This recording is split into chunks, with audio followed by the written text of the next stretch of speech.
Pagod ka na ba sa araw-araw na paglilinis ng bahay?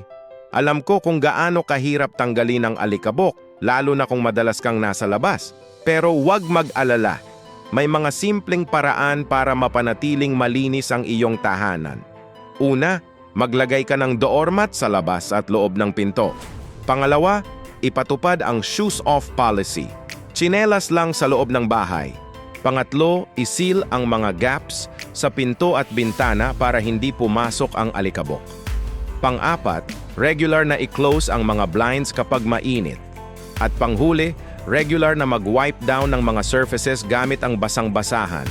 Sundin mo lang ang mga hakbang na, siguradong malinis ang bahay mo araw-araw. Para sa mas marami pang mga home tips at hacks, i-follow ang Smart Pinoy Homes. I-click ang subscribe button at notification bell para updated ka sa mga bagong videos. Salamat sa panonood mga ka-Smart Pinoy!